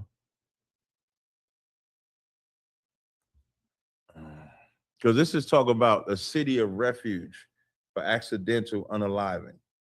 Read, this is where they get those sanctuary cities from. Go to Numbers 35 and 15. Come. Numbers 35 and 15. Mm-hmm. These 6 cities shall be a refuge, both for the children of Israel and for the stranger, and for the sojourner among them, that everyone that killeth any person unawares may flee thither. Okay, so now let's talk about somebody that unalives someone unawares, meaning that's a self-defense killing. Even though the killer is in self-defense, never think that the family that lost a loved one don't want vengeance. That's why they need a sanctuary city, right? Read for 16. Or 16. And wait, I don't know if you need, wait, because it talks about that being a murderer.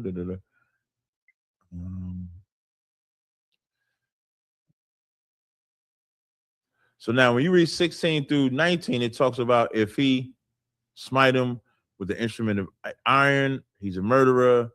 Smite him with a throwing stone, he's a murderer. Smite him with a weapon, he's a murderer. Revenger of blood of himself. The revenger of blood himself shall slay the murderer. When he meeteth him, he shall slay him. But if he thrust him of hatred or hurl him, wait until he die. Then in 23, I'm sorry, not 20, 24, it says, then the congregation shall judge between the slayer and revenger of blood according to these judgments. And the congregation shall deliver the slayer out of the hand of the revenger of blood, and the congregation shall restore him to the city of refuge, whether he was fled, and he shall abide into it unto death of the high priest, which was anointed of holy oil. That's his question, right? Come on. Because the high priest gave the order. Once that high priest gives the order, that order is null and void once he passes away, because the next high priest may not keep that order. That's all. All right. Is the revenger of blood, is that like executioner? Yes. That's what the revenger of blood is. All right. Next question. So we got a question from Montreal. Mm-hmm. Hey, Shalom, Cappy. How about some Shabbat one? You have some Shabbat. What's going on? Everything to Wab, sir. Mm-hmm. I'm good to go. What's going on? If I could, just 2 quick questions. One of them is a breakdown of Daniel chapter 8, verse 3. If I could, I don't want. Okay. It says, then I lifted up mine eyes and saw, and behold, there stood before the river a ram, which had 2 horns, and the 2 horns were high, but one was higher than the other, and the higher came up last. My question is, what does this ram and the 2 horns represent? I'll probably have to ask Jenna Hyman about the rams, all right? Kawakan, sir.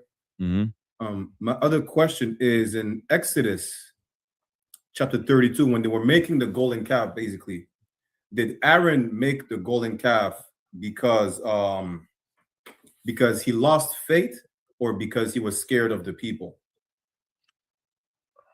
Exodus 32, which verse did he make him make the ram? So like in Exodus chapter 32, I can start at verse 2, or for context, verse 1. And when the people saw that Moses delayed to come down out of the mount, the people gathered themselves together unto Aaron and said unto him, up, make us gods, which shall go before us, for as for this Moses, the man that brought us up out of the land of Egypt, we wot not what is become of him. Verse 2, and Aaron said, so now repeat your question again. The question is, did Aaron did Aaron make the golden calf for the people because he was scared of them, or because he lost faith himself? I wouldn't say scared, but I would say peer pressure. Karawakan, sir. That's what I would say. Karawakan, sir. Moses was the strength. Aaron was the backup of that strength. Moses is gone, so Aaron doesn't have the strength that he has when Moses gets there. That's all. Aaron gave in to the peer pressure of the people. Karawakan, sir. One. No sweat. That was it. All right. Next question. Karawakan. Got a question in the comments. Shalom, young man Tim checking in from Oklahoma. Got a question, Cap. Did Peter commit sin when he denied Christ? And if so, what's the law that he violated? No. When you talk about when he denied him thrice, well, Yahushua told him that he would do that. Peter had a moment of fear. That's what Peter had. Fear can make you say things that you wish you had not. So I wouldn't say that he sinned, because Peter was the rock. Peter still received the Holy Spirit, so I would not say that he sinned. I can't read where it said he sinned. We can read where Yahushua told him he would do it.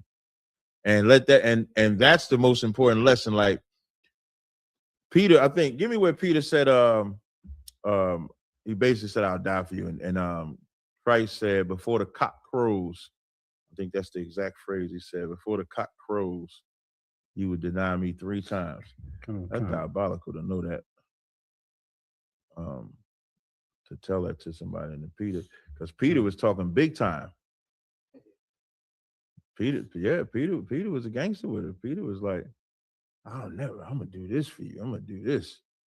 Matthew 20, you got it? I was gonna say which one, because it's in all 4 of them. Okay, Matthew 26 and 33. Okay. Mm-hmm. Matthew 26 and 33.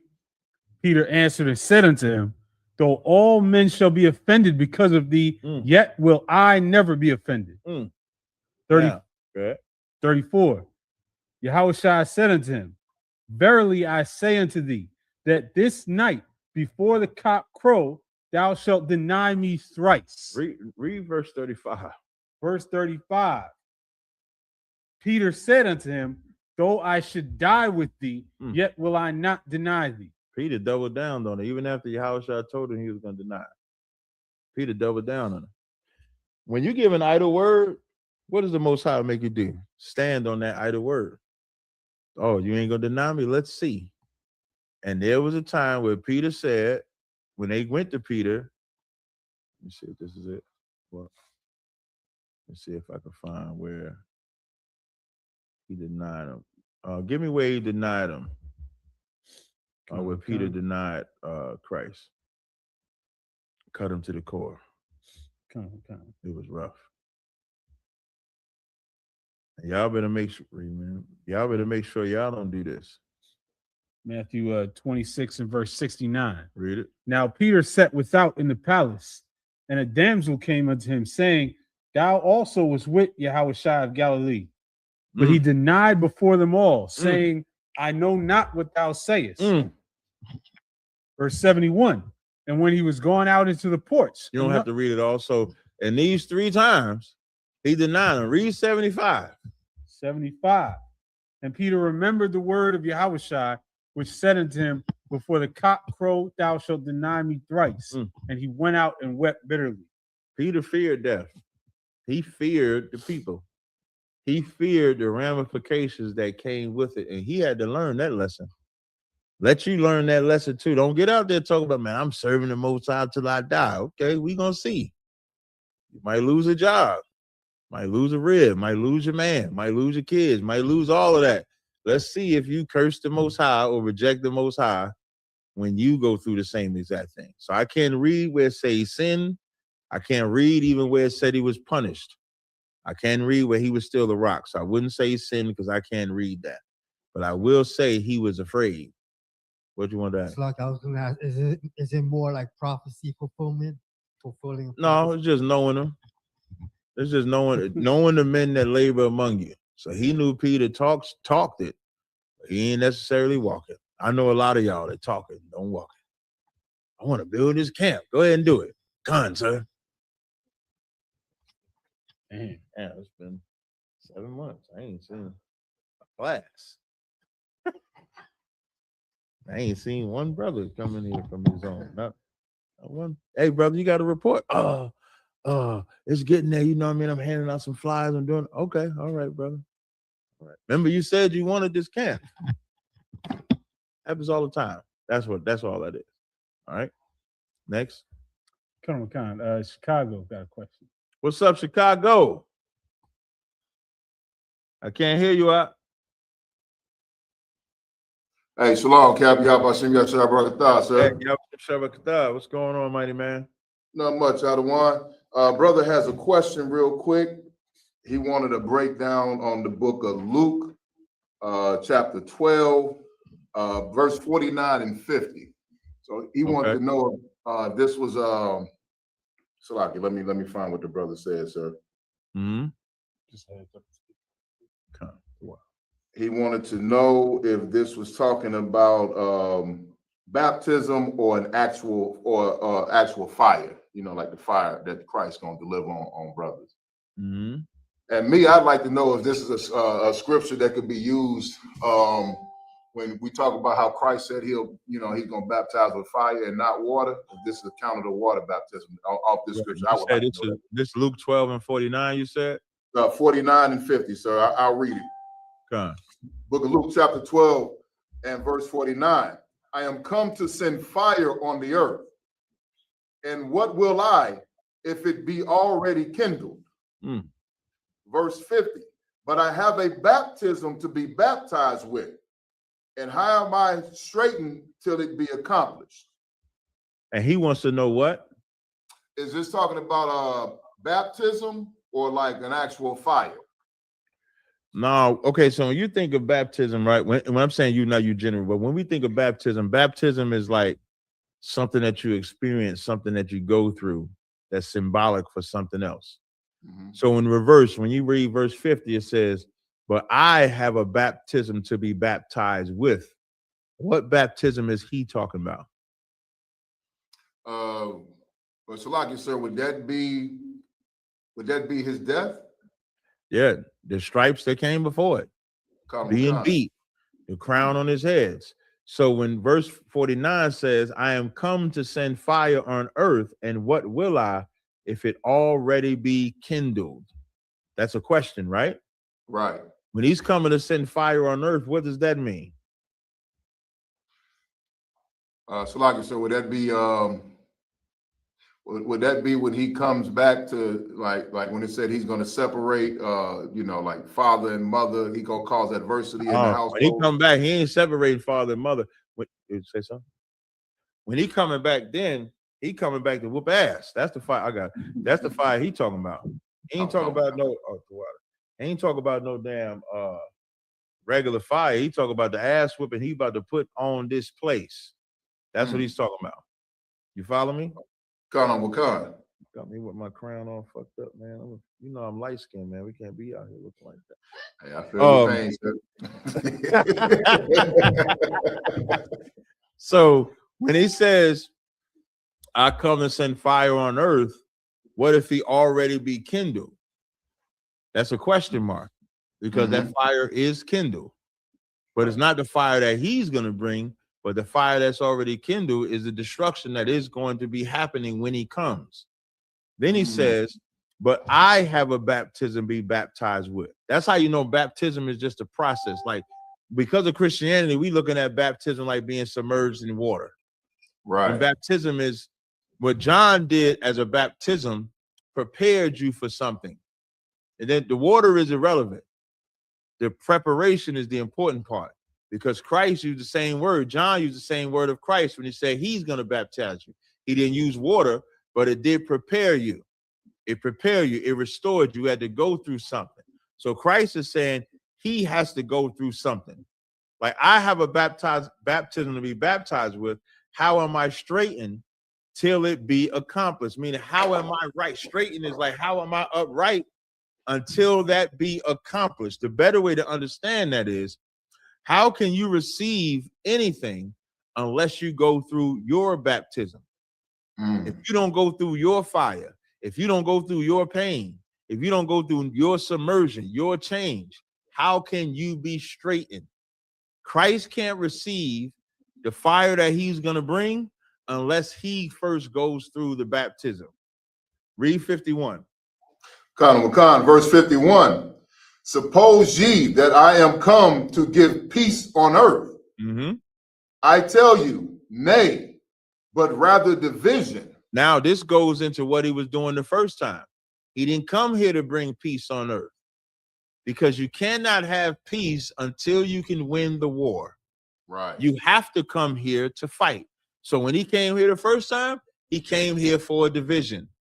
That division was spiritual. You shall know the truth shall make you free. We ain't been in the bondage under no man, but the servants of sin, you are in bondage. So as he frees them from bondage, it breaks up homes. Y'all know this because when you free us from the bondage of the sins of this place, you lose your kids, you lose your woman, you lose your man, you lose friends, you lose jobs. That's what you have to go through. That's your baptism. So no, it's not talking about John's baptism or Christ's baptism in that sense. It's talking about Christ's personal baptism that he had to go through, and the baptism we can go through. You can use it that way. Khan. The water, sir, that was heavy. Hey, no sweat, Most High Christ. All right. So we got a question in the comments. In Deuteronomy 21:10, are Israelites given permission to take wives of the enemy? Damn. So we only can go to war after we kill them. I mean, we can only marry white women. Just think about that. Y'all love them white women so much. Y'all can't wait to kill their white counterparts so you can sleep with them.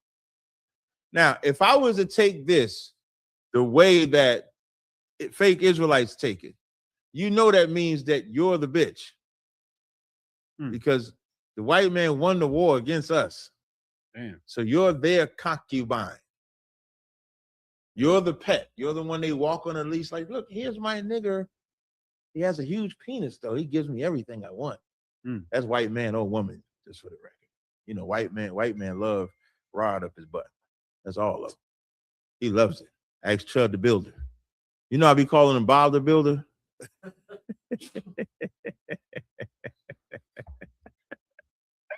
This scripture, when you read, I think the chapter above or the chapter before, it's talk about us when we go to war with each other. We are the enemies of each other. A good example of this war is when the tribes of Israel went to war with Benjamin for what they did to that man. Remember that man cut up his wife in all them different pieces? They went to war over that. And then when the war was over, they said, we pledged not to give our daughters to the Benjamites. And then they had a party. And they said, whoever them Benjamites catch at the party, that's who they get. You know, Israelites teach they was graping the women. Y'all ain't got no game, man. I think y'all ain't never went, man. I'm about to catch all these hoes out here. That's how y'all used to say it. Like, I'm gonna catch all these. Right? So that's how I used to say, yeah, look, he doing like that. I'm about to catch all these hoes. I'm about to book these numbers. I'm about to book these women. That's all let's talk about. So no, Deuteronomy 21:10 is not talk about when we go to war with non-Israelites, because then that would go in conflict with regular law that's against sleeping with non-Israelites. So you cannot sleep with a white woman, Moabite, Ammonite. Just look at us today. When we say Israelites are Mexicans, who fights us? Black people. When we say Mexicans are our brothers, who fights us? Mexicans. We are enemies to each other. It's just that simple. All right. I'll take the next question. A sister asked a question. I guess this is a question on protocol. Said, Shalom, I recently joined ICBK. When can I have a new name? When you'll be consistent. Listen, I like your zeal, sis. Check back with me in 30 days. Let's see if you're consistent in 30 days. Let's see if you're taking them check-ins, getting told what to do, what not to do. Get out of this room. Stop watching on this room. You sister that be on that goddamn TikTok, you better conduct yourselves properly. If I see one of you sisters acting unseemly, I'm going to publicly check you. Just like I would publicly check a brother. I don't want to see no sisters on TikTok. I'm borderline against you even having a room on TikTok. It invites the demon of wanting to do what? Teach. Be a leader. Be somebody. So when you go check with your whatever zone you in, sis, just check with him in about a month. Let's see if you're still here. When you get told you can't talk that way, sis. You can't wear that. You can't do this. You can't do that. You know, we got some beautiful sisters in here. I love them all, but they did not come here without refining themselves. So you get your name, the more that you refine yourself. And you can also get your name by how unrefined you are. You know what that means? You don't get no name. If they say your name and they be like, oh, that's what you don't know. That's a name you can have.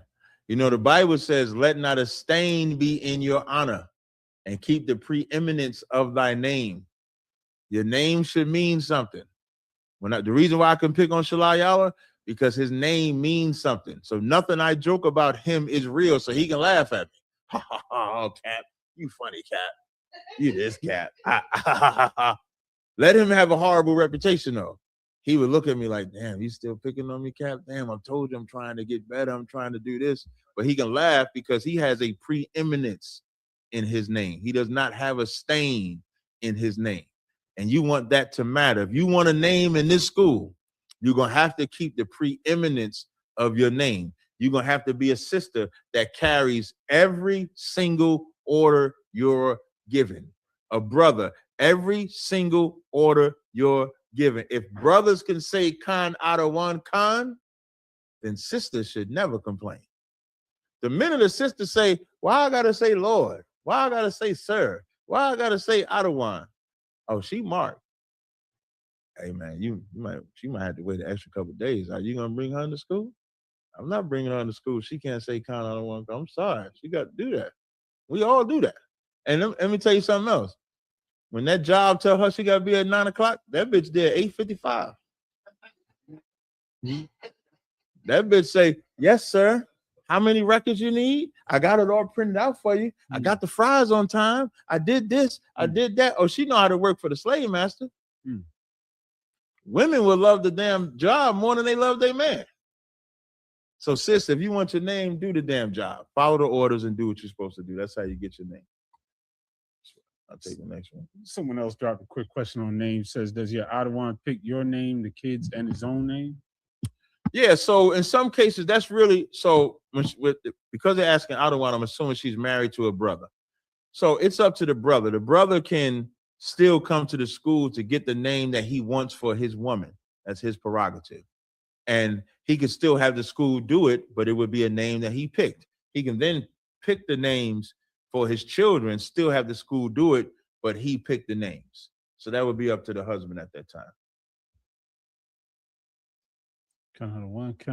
Dallas has a question. What's up, Dallas? I can't hear you, Dallas.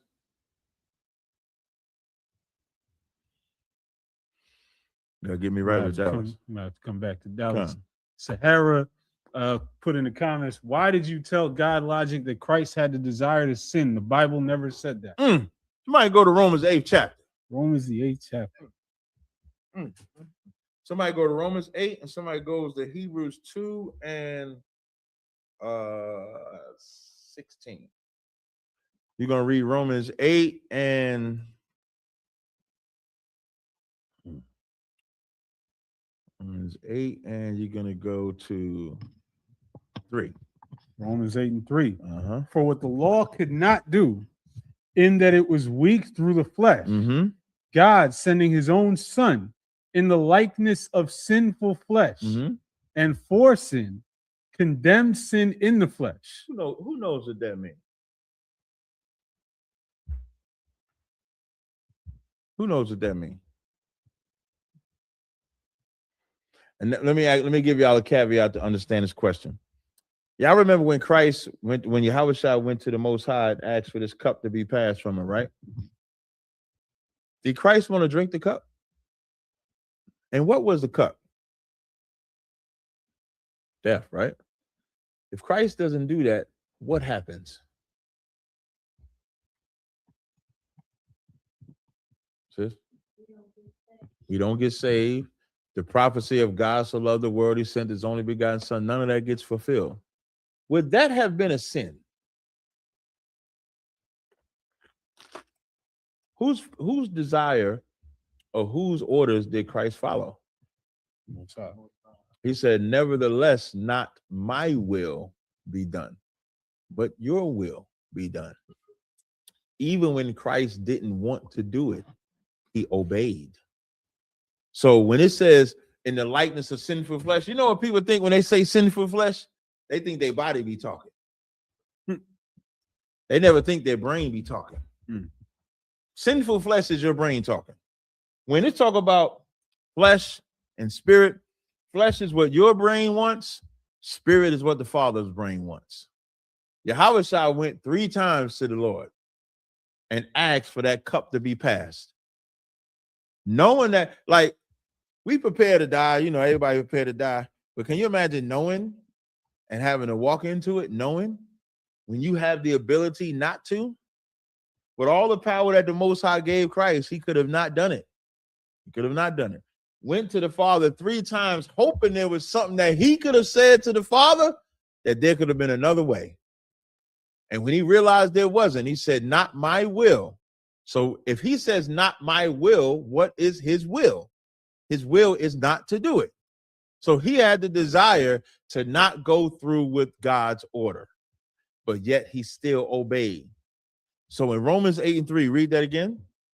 For what the law could not do, in that it was weak through the flesh. And what? In that it was weak through the flesh. In that it was weak through the flesh. Go ahead. God sending his own son in the likeness of sinful flesh, and for sin, condemned sin in the flesh. So how did Christ in what I just said, how did Christ condemn sin in the flesh? What did he do? He did not submit to his. He did not submit to his will. He submitted to the Father's will. That's how you condemn sin in the flesh. There's sins that you want to commit every day. And if it was not for your faith in the Most High and fear of the Most High, you do it. You condemn sin every day, just like Yahushua condemns sin every day. Now, it sounds strange to the world because they believe Jesus is God and he can't be touched with our infirmities. He can't be touched with what we feel. Somebody who got Hebrews 2:16? Hebrews chapter 2, verse 16.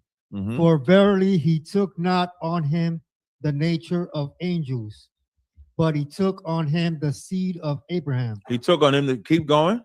Verse 17. Wherefore in all things it behoved him to be made like unto his brethren. It behooved him to what? Be made like unto his brethren. It behooved him in all things, not some things, to be made just like us. Keep going. That he might be a merciful and faithful high priest in things pertaining to God. So that in order for him to be a merciful and faithful high priest, he had to be just like us. Keep going. To make reconciliation for the sins of the people. Keep going. Verse 18. For in that he himself hath suffered being tempted, he is able to. Now, what does that mean? He suffered being tempted. What does that mean? Who can give me what that means? Don't Christianize this shit either. Say it like you're talking to a nigga that need to understand this book. What does that mean? He suffered being tempted. Aisha. He really went through it and had to battle himself. That's true. Give me more. That's true. That wasn't Christian. Good. Meaning? That's right. That's the suffering. You got, when it says suffer being tempted, you got to go into that suffering. Y'all see that big tail walk past y'all? That's suffering.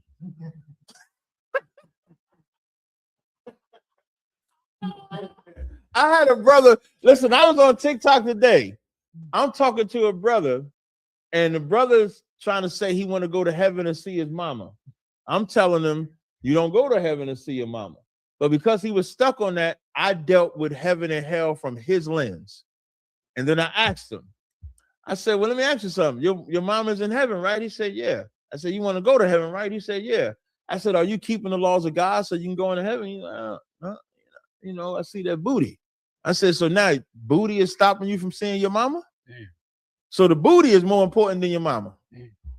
Are you married? He said, yeah. I said, you can't have your wife just walk around all naked and you can see her booty all day. But you got to see this booty. So your mama ain't really that important. So he's not suffering. He's giving in. Suffering is seeing all the tail. Suffering that you cannot have it because it'll destroy you, and then sticking with the booty that's yours. That's suffering. Suffering is going to the Most High 3 times to ask not to go through it, and then going through it anyway, knowing that you're obeying the Father and not yourself. So when you put the question back on the screen, what's dumbass question? Stupid Christian, poor Christian. When you find it, put it back on the screen. So when she asks, why did we say Christ did? I forget how she worded something like Christ suffered it. Mm-hmm. We're reading it. Read where you at. Hebrews 2:18 again. Read that again. Hebrews 2 verse 18. For in that he himself had suffered being tempted. That's what the suffering is. You know what he said to his disciples? He said to his disciples, how long must I suffer you? Because they trying to cast out demons. They can't cast a demon out. They coming to him. He like, damn, I got these niggas to work with. How long must I suffer thee? Christ suffered everything. He suffered not having the most intelligent brothers and built them up. He suffered having to die for niggas that hated him and did it. And listen, it was so cold when he said, forgive them, Father, for they know not what they do. Read the rest of it. He is able to succor them that are tempted. That's right. So he had the ability to sin. That's what being born in sinful flesh means. Having the ability to disobey. We all have the ability to disobey, and we have the ability to obey. Which member are you going to yield to? Are you going to yield to your flesh? Or are you going to yield to your spirit? When I found out Christ had flesh like me, it was easy for me to yield to the spirit. You know when it was hard? When they told me Jesus was God. Because I'm not God. Superman can't tell me to fly around the fucking world. He got a damn cape on, got the red boots. White. You know what's crazy? Superman had to be black because the white man ain't got the sun for energy. Think about that. The white man and the sun is his power source. That shit would burn him up. You ever see white man in the sun and turning red and all that? But Superman can't tell me that.